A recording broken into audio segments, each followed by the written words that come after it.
The Bob's Burgers movie. Finally got to watch this movie, and it's actually pretty good. Really good. The film was a big, huge box office success next to the Simpsons movie, which I'll get to another time. Those of you who've been watching Bob's Burgers for a very long time, as much as I have already, since 2011, that the show's about, well, Bob making business of cheeseburgers. There's all his life. We're getting lots of customers.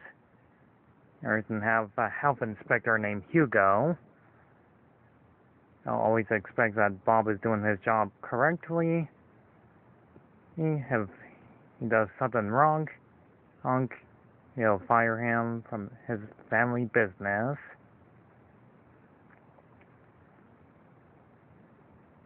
As along with his kids, it's Tina that's in love with Jimmy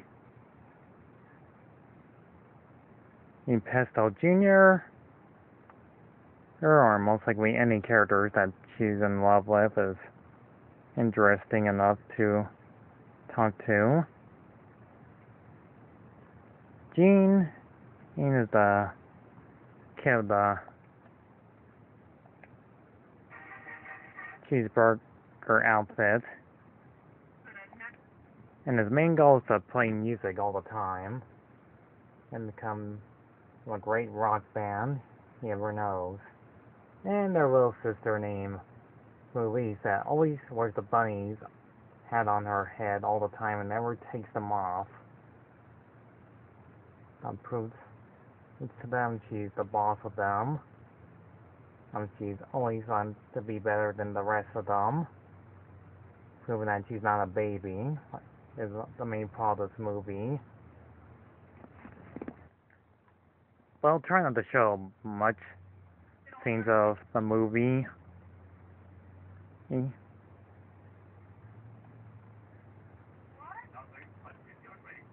Linda is basically Bob's wife.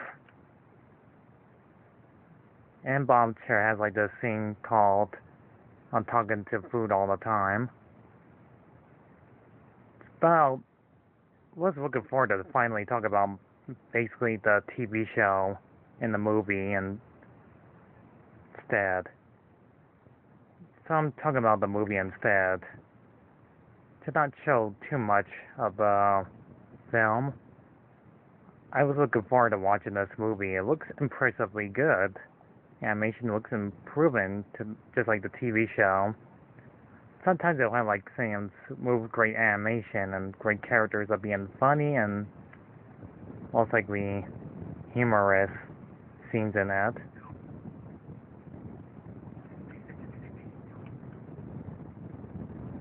In this movie's plot, their money is going a little bit more of a problem.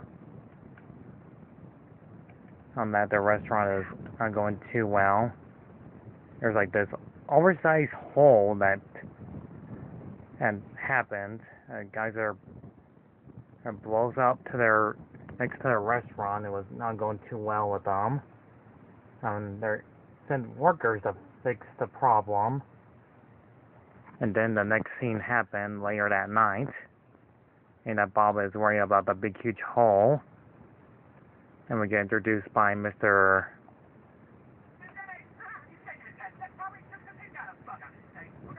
the landlord,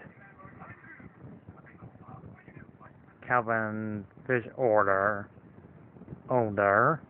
Yes, that's his last name. He's the one with the eye patch, along with his brothers. Well, the brother one that's drinking is Kevin Older, who used to try to kill both Bob and his brother Calvin at one time. And he had a girlfriend named Fanny that he dated. But I'll try not to explain too much of this area, so those of you who haven't watched the episodes. They have a cousin named Robert, or who's voiced by none other than, let me see, Kevin Clean, Dan Lorette.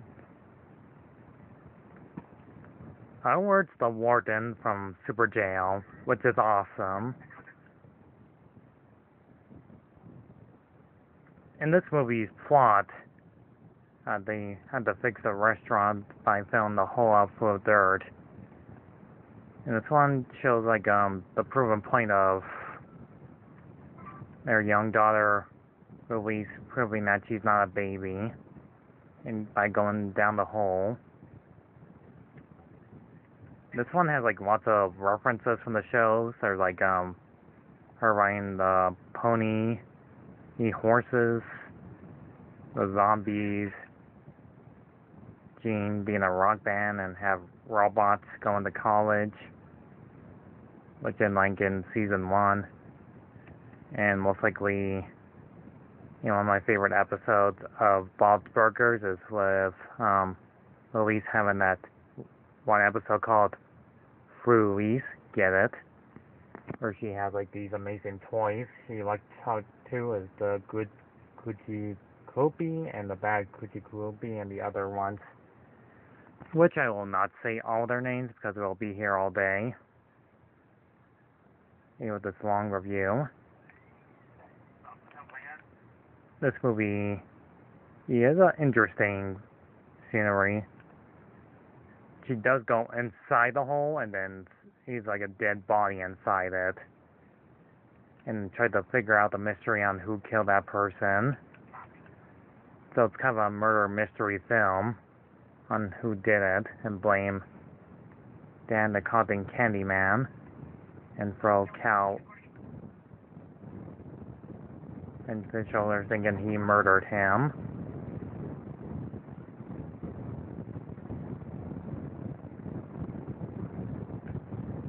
And Bob worries about the hole, and they're not gonna make much money, and the only customer they ever gotten is Teddy, since he's the only one that always visits them all the time. So it's up to the kids to find the murder mystery, and by exploring in part of their town and skipping school and try to get some answers, especially at the place at the carnival place. Where meanwhile Teddy, he built like one of those cars that people do in New York, carrying like hot dogs and other things, like a little grocery cart but full of food, because Teddy sure loves those burgers all the time, since he is my favorite character in the show. He's there to help Bob and Linda do their business, doing food on the go, making sure it's not illegal to do it around the neighborhood, but they want to make money as quickly as possible or they'll be running out of business. While they're doing that, the kids try to find out who actually killed the guy that owned Cotton Candy, and they meet their good old friend Mickey, who's a bank robber that one time, and I think he was in the first season of Bob's Burgers. He was voiced by the classic actor Dan Hall. If I'm saying that wrong, then I've just known him from the movie Inside Out. Or is it Bill Harder? Anyways, I don't want to make this review longer, even though it's going to be probably 20 minutes. Let me talk about the whole thing. They do get some answers by some random bald guy and tells him about some rubber ducky things. Not to mention the musical number, it does have like some songs in it. I'm not going to try to explain too much about the movie. There's like this cop guy that, I swear to God, he sounds like Sounds like Fred Flintstone to me when he talks.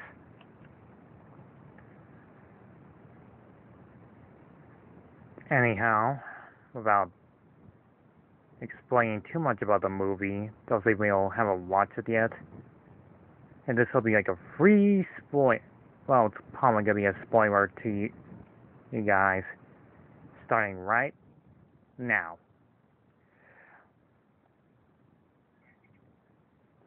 Give me a second. Turns out their cousin, Rover, the titular, their cousin is the one that murdered Dan and Cotton Candy in person, and try to blame his brothers and cousins, and Calvin, Jonah, and Kevin, and they are blamed it, and that he couldn't wait 6 years. Yes, that's right, 6 years. And he's the one who murdered him and tried to do a clever way to destroy not only his family membership of how poor they are, that his plan is to most likely set the entire place on fire along with the Boucher family. Louise, Tina, Glenn, even Bob and Linda, so he can get away with murder and set the flame and match and try to make sure they don't make their escape, and put both of his cousins,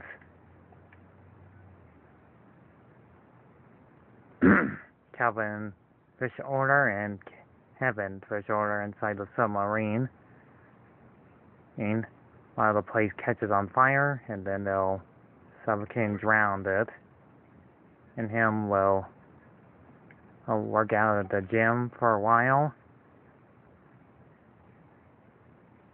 and get away with murder. And not to mention, some bulldozer guy didn't check the body and just bury it underneath the ground every 6 years later next to the restaurant, and felt many marks there. And that's why he has to kill off Cotton Candy Dan for obvious reasons from his evil plotted scheme to earning Mo Hill to Mo Hell.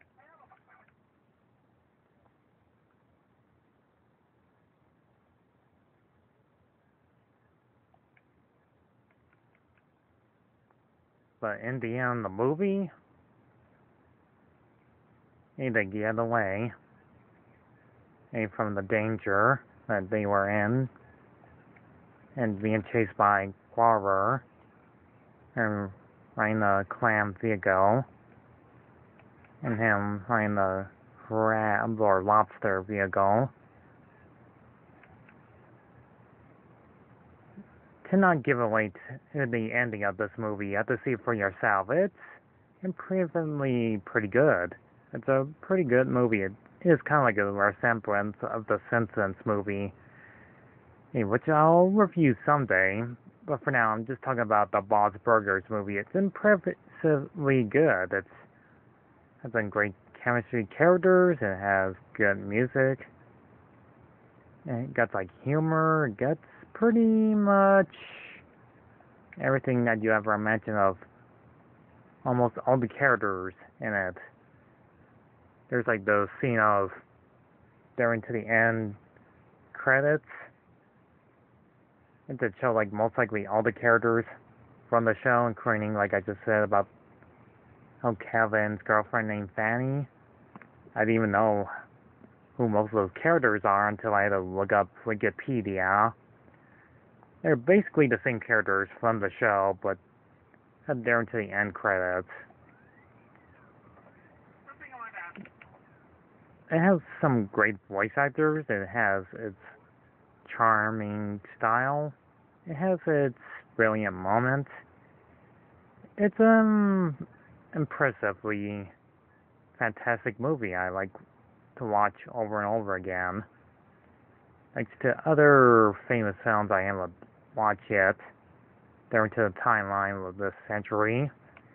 It's quite alright. It's pretty much on the okay-ish or greater movies I've ever seen so far.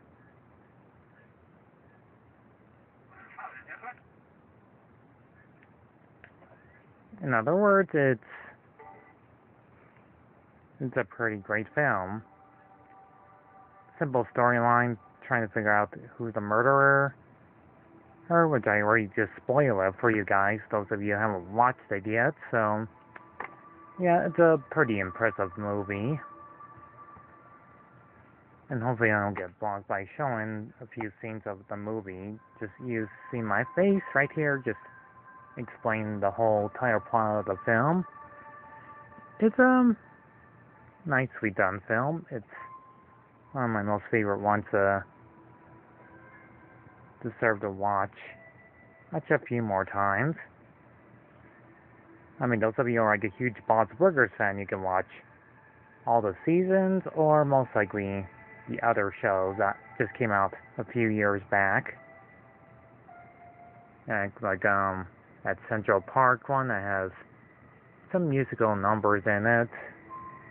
There's a comedy, and that other one that says something Canada show. It's been a long time since I watched that show. It is the same creator that did most of these shows 3 times, besides Bob's Burgers. It's alright, I guess. It's really a pretty great film.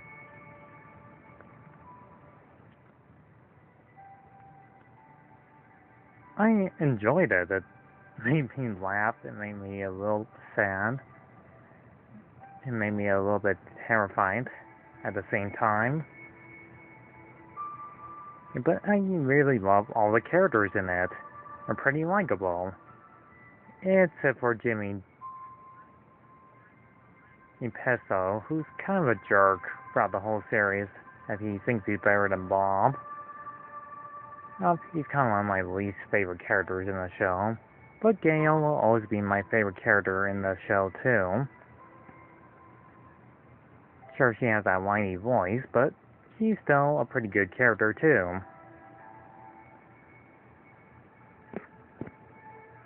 So, I give Bob's Burgers, the movie, a solid 8 out of 10. And it's a pretty good film. Not gonna lie, it's a pretty entertaining film that you would like to watch for most likely your kids or teenagers or for grown adults seeing this film a few more times. So I'm glad I had to talk about this movie. Just get into what other movies I'll talk about in my 15,000 video as soon as possible. So, see ya.